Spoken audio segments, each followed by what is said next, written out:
So I'm an operational coordinator of the Russian Democratic Society. My name is Masha. Our organization has been around since the beginning of a full-scale war in Ukraine. We all started as a small group of Russians who were against the war, and we, at someone's home, we just threw some white, blue, white flags, which are the symbol of the Russia without blood. So if you know, there's a flag on the embassy. Actually, there is none, weirdly enough. There was one yesterday, but basically, it's white, blue, red. So we removed the red, and this is our symbol. So since then we grew. We became a community interest company. We run protests. We do fundraising. We organize events. We organize also places for Russians to just talk to each other and know that people with their views are not alone. People who are against Putin are not alone. People who are against the war in Ukraine are not alone. And I think it's very important to give this kind of hope and this kind of feeling to everyone. As we see here, we have more than 3,000 people either just by the embassy or queuing in the queue, and all these people know that it's more of us, it's a lot of us, we care, and Russia is us, and Putin or this embassy doesn't represent us, and we do. Question: do you think Russian embassy will dodge the vote? I mean, they will. From my experience, they don't really do that in this embassy. Weirdly enough. How do you know that? Because, well, it's not my first election.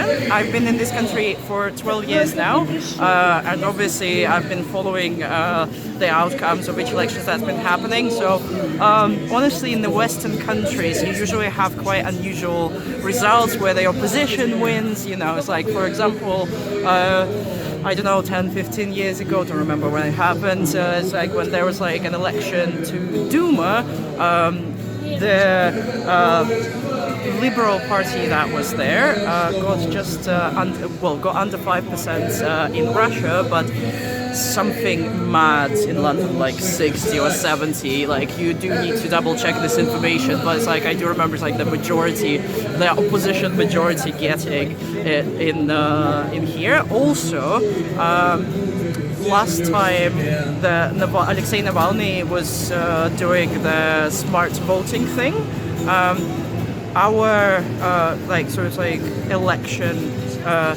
I don't know, it's election sector or how you call it, is attached to some place in Russia, and because of how they voted in London, they got in the opposition candidates in, and so yeah, it's from my experience, they don't tend to do that, just because I don't think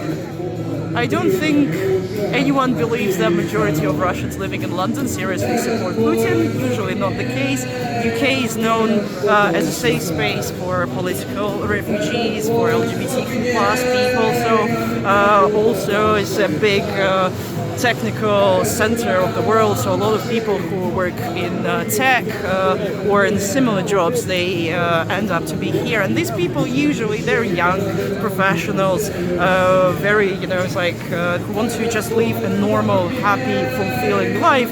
These people don't tend to support Putin normally.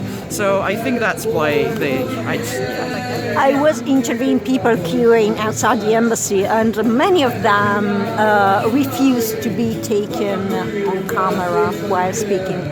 Do you think they feel safe here in London, or the regime may just go back to their families in Russia? So some of them are concerned. Lots of people are concerned. I don't think we're ever safe, and I think the important thing to understand is we might be safe in London, but there is a lot of us who still have family, relatives in Russia. So every action, anything they do here might negatively affect, their parents or grandparents. It's like you might end up having police raiding your grandma's flat because you came in front of the Russian embassy and protested against Putin or like supported Navalny or whatever.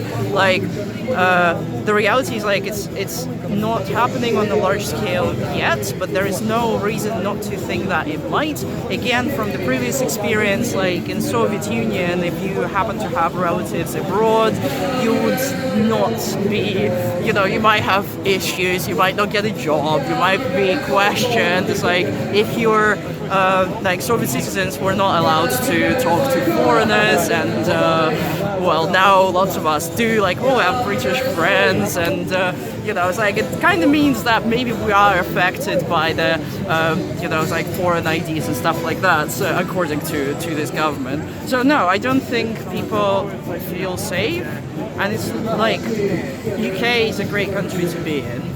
With the, like, obviously it's a EU country, it has its own downsides, it's like, but it's like, in the end of the day, we're standing here in front of the embassy, we're saying whatever we want.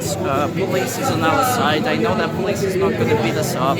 I know that I'm not going to be arrested and spend like the next 10 years in prison because I just came here. And, it's like I can be myself. I'm an LGBT person, it's like I live my life the way I want to live, and it's like I feel safe, but it doesn't mean that everyone I care about is safe as well because of what I personally do or like other people do. So I get it.